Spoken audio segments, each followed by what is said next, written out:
para poder ver la clase en YouTube y me complace estar de nuevo con ustedes. Ya estamos viendo que se conectó nuestra hermana Edith Manrique.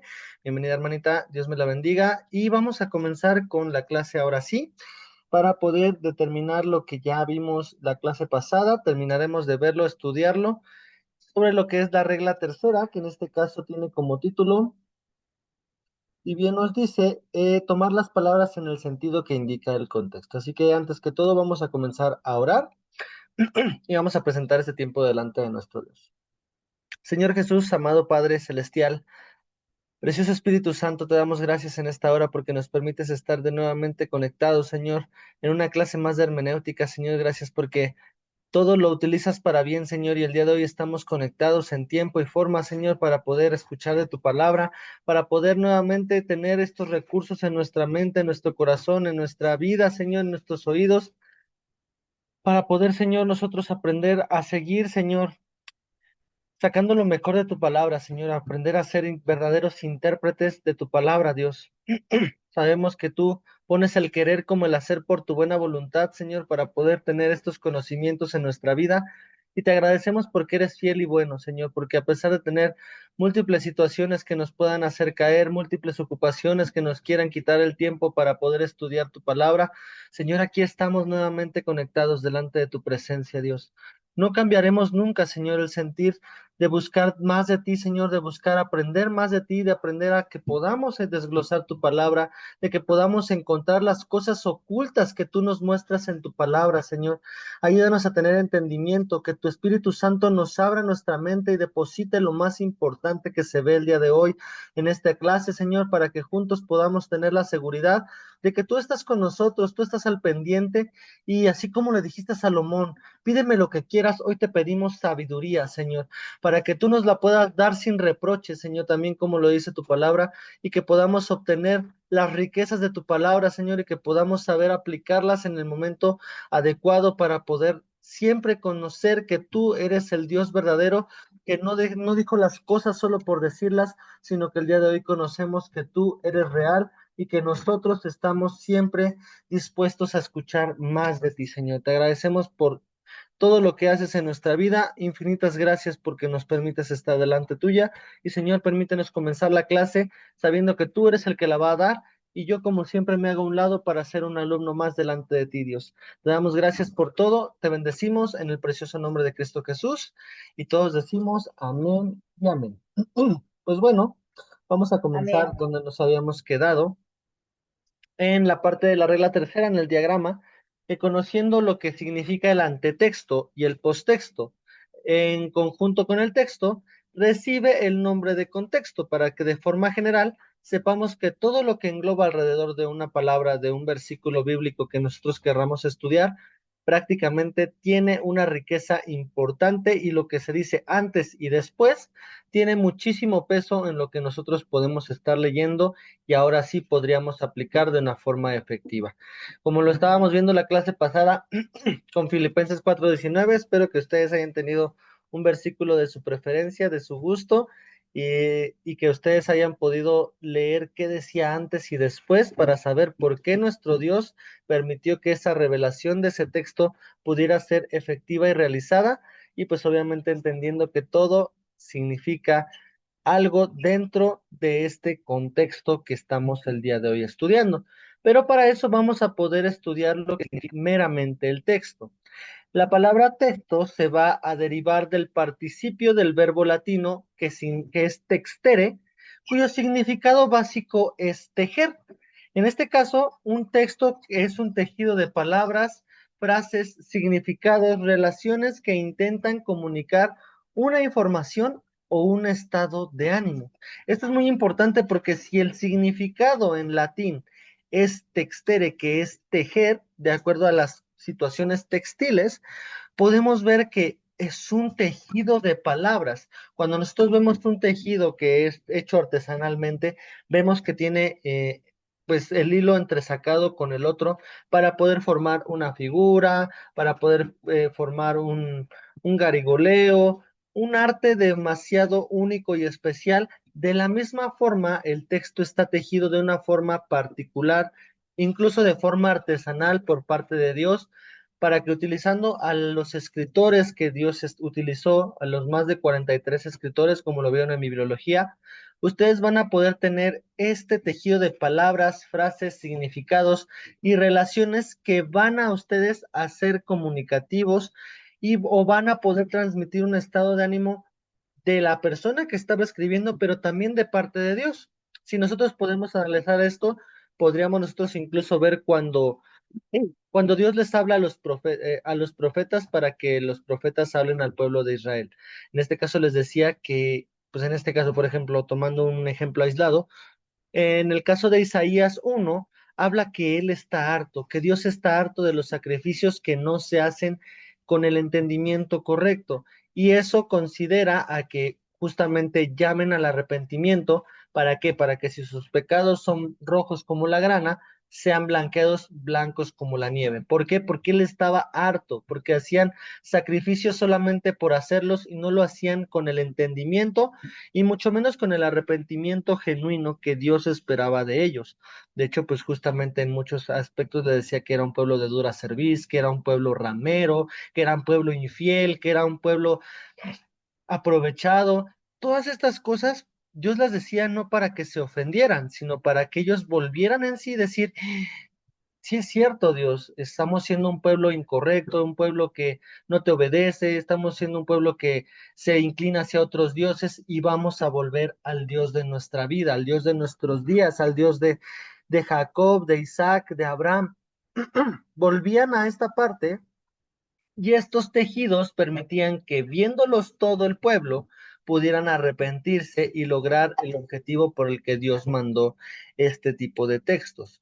En este caso, en la comunicación escrita, vamos a ver que ya sean libros u otro tipo de documentos, vamos a ver que todo comienza con las palabras. Y estas palabras están unidas en frases o proposiciones, en las cuales una frase va a describir una situación, mientras que las proposiciones representan un juicio y una secuencia de preposiciones que representan un texto. Entonces, en este caso, proposiciones y preposiciones son de forma diferente. Por eso es que una representan juicio y las preposiciones representan al texto, el tejido que ha sido escrito para nuestro entendimiento y para nuestra observación y para poderlo compartir a los demás. En este caso, esta es la esencia verdadera de un texto. Por lo tanto, también es la unidad superior de la comunicación. No solamente es un tejido bonito que podemos ver y admirar y poder compartirlo, sino también es una forma superior de comunicación. Puede ser variable al poder centrarse en un solo versículo bíblico, en un capítulo o en un libro completo, y va a corresponder a la comprensión que tiene como fin el comunicar en un contexto dado.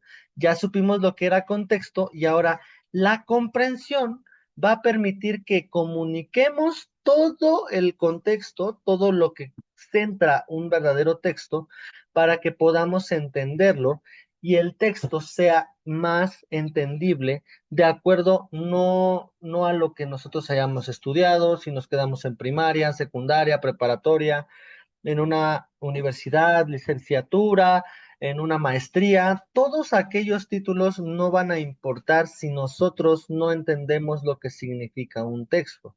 El texto va a tener el fin de comunicar todo lo que está escrito. Y pues me imagino para todos los que estudiaron pues de una forma básica y hasta una maestría, todo lo que pudimos haber leído para aprender algo tenía que entender un contexto para que pudiéramos entender de lo que se hablaba. De la misma forma, en la Biblia es absolutamente lo mismo, pero ahora vamos a incluir al Espíritu Santo para que sea revelado por medio del autor. En este caso, hay dos maneras de entender qué es un texto y cómo diferenciarlo del resto del libro. El primer punto o la primera forma de entender qué es un texto va a ser que desde el punto de vista de su contenido o de su propósito, vamos a poder entenderlo y poder compartirlo y aplicarlo. También vamos a tener que el texto tiene una función comunicativa. ¿De quién es la función comunicativa? Pues del Espíritu Santo, porque el Espíritu Santo, al ser un autor vivo, va a querer en todo tiempo explicarnos y nuevamente volver a poder entender lo que ya se escribió, porque muchas veces pues nuestro corazón es engañoso, como dice también la Biblia, y podríamos nosotros sacar de contexto algunas palabras, algunos textos de acuerdo a nuestros sentimientos, de acuerdo a nuestras sensaciones, y el Espíritu Santo, al ser un autor vivo, va a encargarse de explicarnos, de regresar a poder nosotros entender el por qué fueron escritas las cosas y no de acuerdo a lo que nosotros quisimos entender. De la misma forma, vamos a entender que el texto nos va a servir para entender lo que Dios quiere decirnos.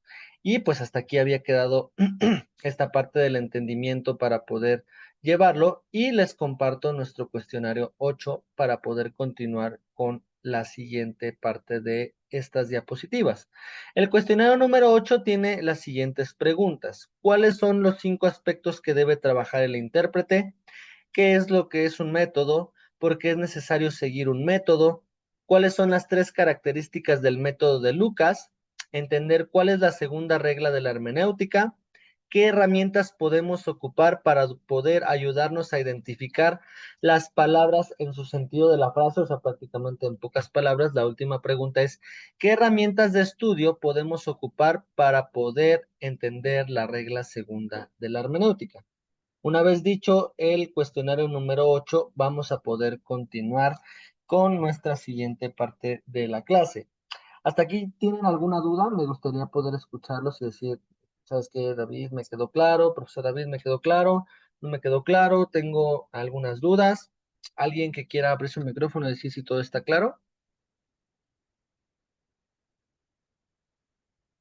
Por mi parte, sí, hermanito. Perfecto, muchas gracias, hermana. ¿Tú? ¿Alguien más?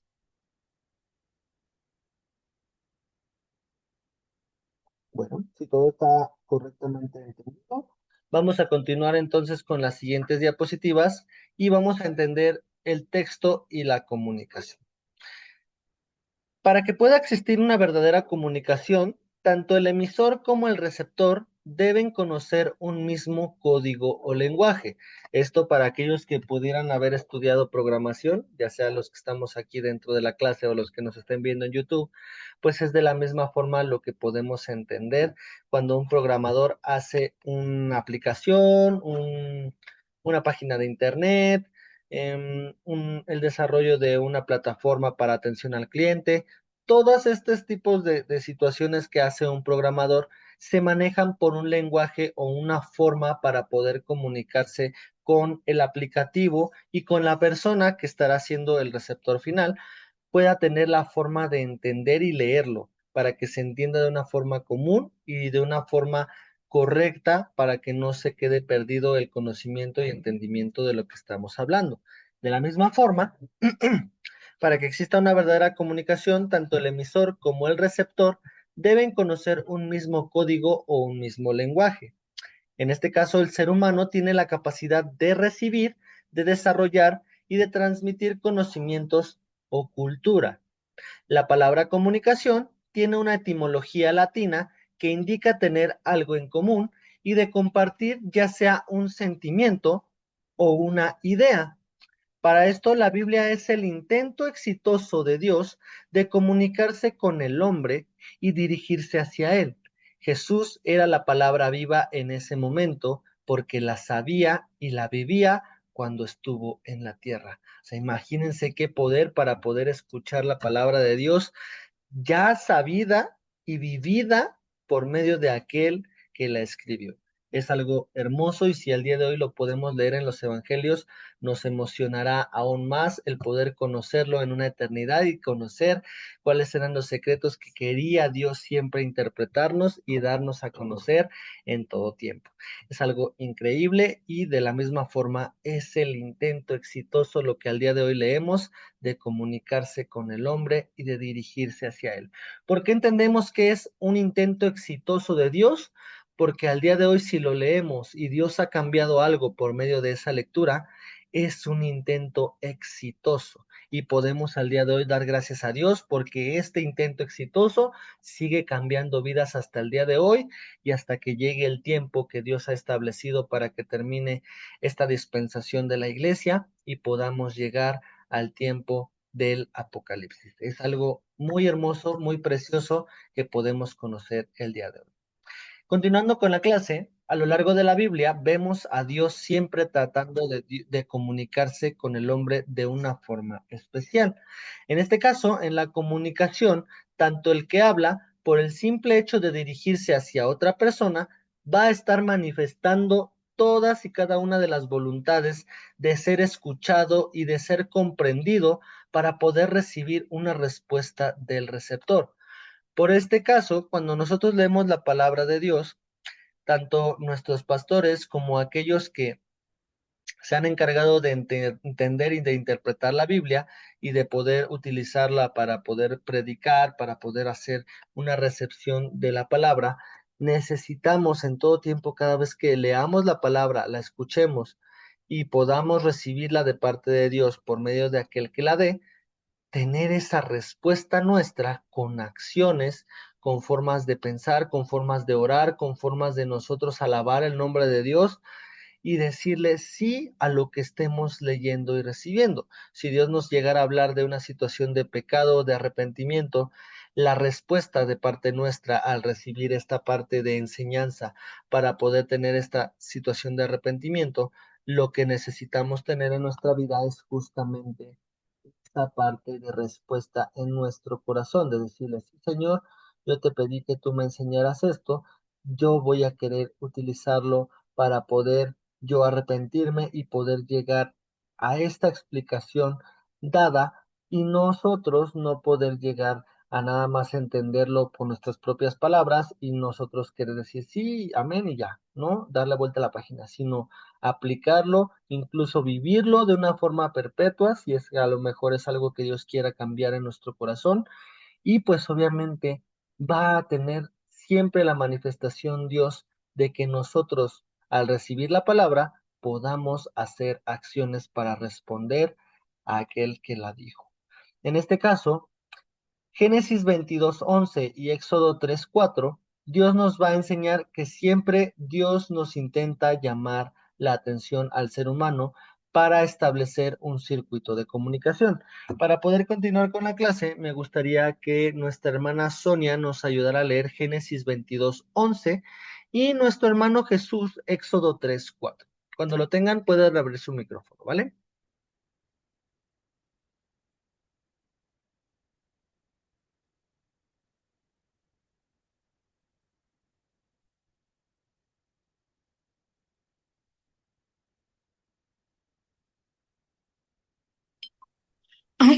La palabra de Dios dice así: entonces el ángel de Jehová le dio voces del cielo y le dijo: Abraham, Abraham, y le respondió: heme aquí. Es la palabra de Dios. Muchas gracias, hermana Sonia. Mi hermano Jesús tendrá Éxodo 3:4. Mi hermano, Adelante, mi hermano, por favor. viendo Jehová que él iba a ver lo que lo llamó Dios de en medio de la zarza y le dijo, Moisés, Moisés, y él respondió, heme aquí. Amén. Muchas gracias, mi hermano Jesús. Y pues esto se me dejó de compartir de nada más para poder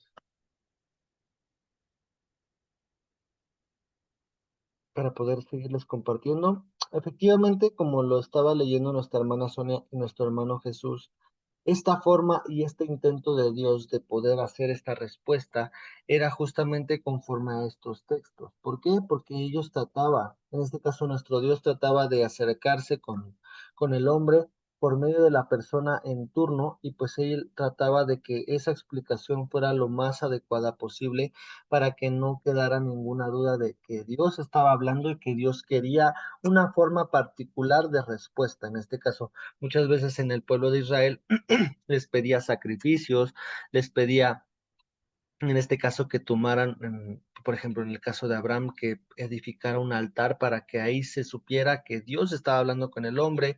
En este caso, con Moisés, pues la forma de saber que Dios hablaba con el hombre, pues también fue transmitida con las tablas de la ley, con muchas de las cosas, el tabernáculo que fue erigido. En el caso de los reyes ya fue cuando se edificó el templo con el rey Salomón.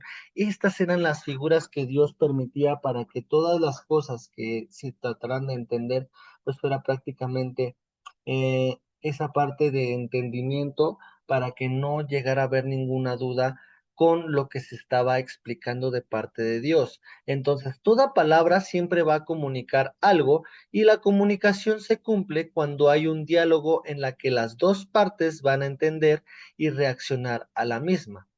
Por lo tanto, ahora viene una pregunta muy importante para nosotros. Una vez entendiendo qué es el texto y cuál es el contexto, ¿qué propiedades tiene generalmente el texto? La respuesta es que cuando nosotros hablamos del texto, nos vamos a referir a una unidad temática, ya sea un párrafo o una división, que tiene por lo menos tres propiedades básicas. Y eso es muy importante para que nosotros aprendamos ya a conocer el texto y más adelante, en las siguientes clases, nos vamos a dar la tarea de explicar y de entender cómo vamos a poder delimitar un texto. Esto es muy importante porque ya entendiendo qué es el texto, se nos va a hacer muy fácil cómo delimitarlo. ¿Por qué? Porque un texto contiene coherencia, cohesión y clausura. La coherencia, de manera general, es la relación lógica y adecuada de distintas partes que formen un todo. En este caso, una unidad. Va a generar una relación lógica para que todo lo que se esté explicando, como quien dice, no se quede corto, sino la coherencia va a permitir desarrollar todo el tema. Desde la perspectiva de la hermenéutica, la coherencia es la propiedad de los textos que va a consistir en seleccionar y organizar la información que el autor quiere transmitir de forma correcta. En este caso, nuestro Dios, cuando quiera transmitir algo, va a ser de forma muy concisa, muy coherente para que tenga un principio y un final y podamos tener esta parte entendida. Esto es la coherencia.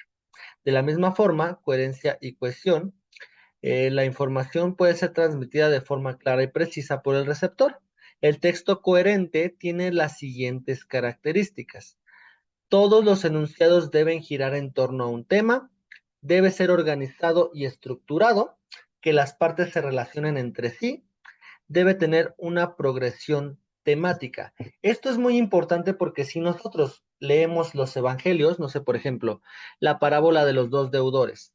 La de los dos deudores prácticamente tiene un principio y un final. Este texto, cuando nosotros querramos seleccionarlo, va a tener coherencia. ¿Por qué? Porque va a estar englobada de una forma particular, que en este caso está hablando de la parábola de los dos deudores. Tanto principio como final, ahí vamos a poder entender que este texto tiene una coherencia. ¿Por qué? Porque está hablando de dos personas, de los dos deudores, de la persona que debía muchos talentos y de la persona que le debía al de los muchos talentos unas cuantas monedas que son consideradas nada conforme a la deuda que tenía aquella persona. Entonces, este texto gira en torno a un tema, aquí está la primera palomita de la coherencia, es organizado y estructurado porque marca las pausas, las formas en las cuales explicaba la historia Jesús y tiene una progresión temática. ¿Por qué? Porque después se explica conforme a lo que es la parábola de los dos deudores, es que prácticamente perdonemos como Él ya nos perdonó. Entonces, de la misma forma vamos a entender lo que significa la cohesión. La cohesión es una relación gramatical y semántica entre los enunciados que forman este texto. Cohesión es que se pueda también relacionar con los demás textos que están alrededor. Si también nos damos cuenta, muchas veces cuando se hablan de las parábolas, viene una parábola también debajo. En este caso, la parábola de la oveja perdida, la parábola de los talentos, la parábola del sembrador. Todas este tipo de parábolas también la cohesión es que unifica lo que se está hablando de un tema para poder explicar otro de una misma manera. Esta es la relación gramatical y semántica de todos los enunciados que forman un tipo de texto. Para poder producir un texto de lectura más accesible, el autor suele utilizar distintas maneras de evitar repeticiones innecesarias, manteniendo el mismo contenido. Por eso es que Jesús ya no volvía a explicar el mismo tema y volvía a otra parábola que explicaba otra situación del reino. En este caso, explicaba, no sé, la de la parábola también de los dos deudores con la oveja perdida, hablan de dos temas diferentes. En este caso, la parábola de la oveja perdida habla justamente de la persona que se pierde por el pecado, y los dos deudores habla del perdón hacia los demás, porque Dios ya nos ha perdonado. Entonces, es un texto que tiene coherencia y cohesión. Y de la misma forma tiene clausura. Las principales divisiones o unidades de un texto tienen un cierre en las ideas o en las enseñanzas en el texto que contiene. Para que un texto exista, debe tener una idea o una enseñanza completa. Y según el tiempo que me quedan prácticamente 5 minutos para poder terminar la clase. Así que vámonos a ir con los tipos de texto en la Biblia.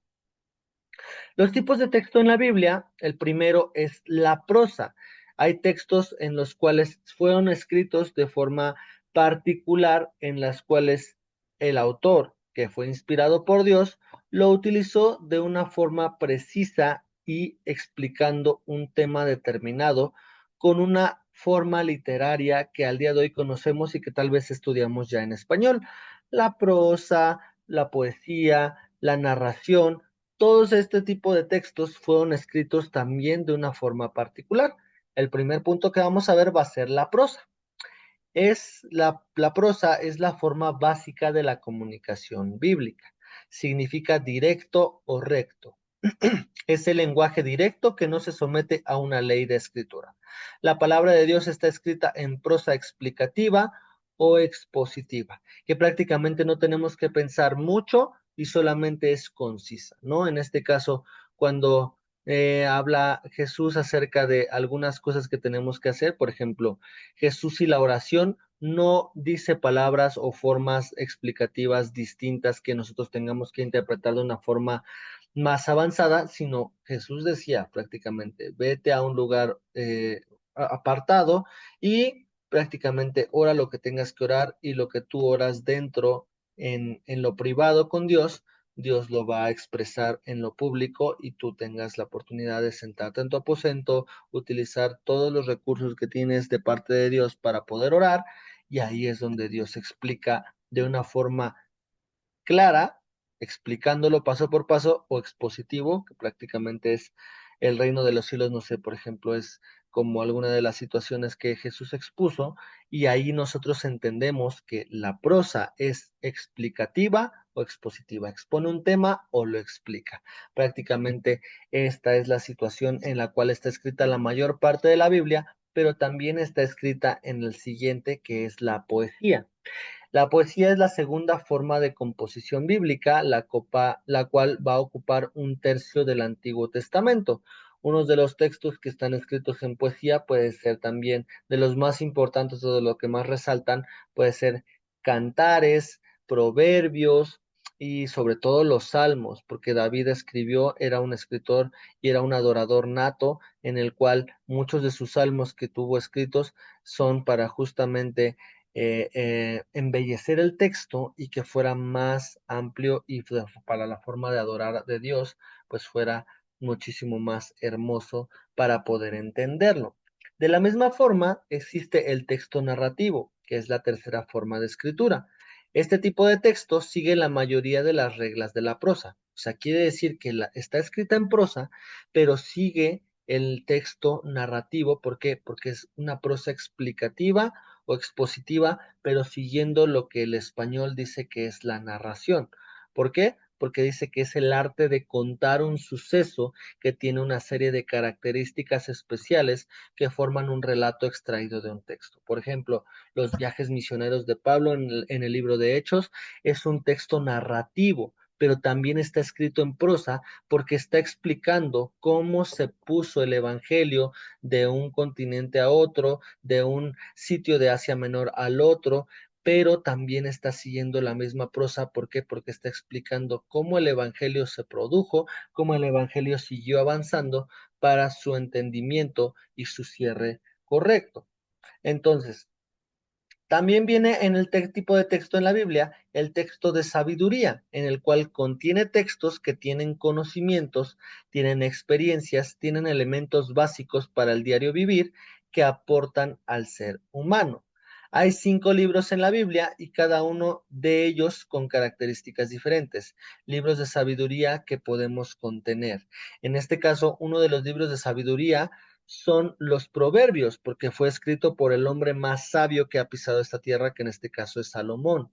En este caso también podemos entender que un texto lleno de sabiduría, un libro lleno de sabiduría, es el libro de Levítico, que en este caso contiene toda la parte de la ley, y obviamente Deuteronomio también es otro libro el cual está puesto por sabiduría. En este caso hay 2 libros más, se los estaré dando la siguiente clase para que podamos explicarlos de una forma más correcta, y pues en este caso aquí está, ¿no? También sabiduría reflexiva es Eclesiastés, sabiduría práctica, Proverbios y el libro de Santiago, porque incluso Santiago habla de la sabiduría que viene de lo alto. Sabiduría biográfica, que es Cantares y Job. En este caso hay otros libros, como le decía, Deuteronomio y Levítico, que también contienen sabiduría, pero englobado en lo que es la sabiduría reflexiva, práctica y biográfica, son estos 5 libros de la Biblia: Eclesiastés, Proverbios, Santiago, Cantares y el libro de Job. Y por último, el último tipo de texto que contiene la Biblia es la apocalíptica, que como dice su nombre, justamente es el libro de la revelación, donde el lenguaje apropiado para expresar este contenido se hace de una forma tanto en pasado, presente y futuro. ¿Por qué? Porque se entiende lo que está por venir y lo que tendría que estar pasando en el tiempo en el cual se esté estableciendo la forma de explicar. Y en pasado, porque sucedió con una revelación mucho tiempo antes de que pudiera existir algún conocimiento de lo que está sucediendo al día de hoy, que puede interpretarse como la verdad de el Apocalipsis. Si ustedes llegan a tener alguna situación en el libro de Apocalipsis en el cual ustedes quieran aprenderlo, en Restauración Centro, que es nuestra iglesia, tenemos los estudios completos que prácticamente llevaron un año para el estudio del Apocalipsis, y si ustedes quisieran tenerlo, podrían ustedes acercarse con las personas que están alrededor del pastor para poder tener estos elementos y estos estudios, si ustedes los quisieran tener, para que se vayan disipando algunas dudas de lo que ustedes puedan entender. Entonces, hasta aquí me voy a quedar para poder respetar. Así. Pero sí, estos son los tipos de texto que al día de hoy conocemos en la Biblia.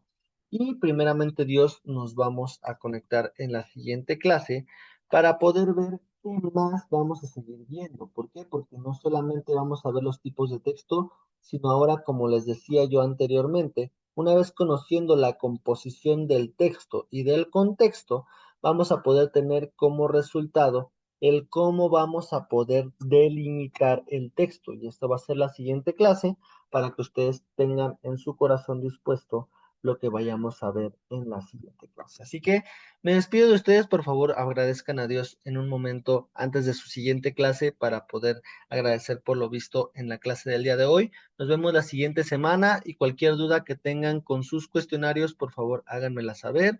Y si también tienen alguna ocupación y no lo han mandado, también por favor mándenme un mensajito para avisarme, y cualquier duda estoy para servirles. Así que les deseo una excelente noche, bendecida todavía semana laboral que les queda, jueves y viernes, y primeramente Dios nos estaremos viendo el siguiente jueves. Que Dios me los bendiga, les mando un fuerte abrazo y nos Muchas gracias, vemos en el hermanito. siguiente. Bendiciones. Buenas noches. Cuídense mucho, bendecida noche, Gracias.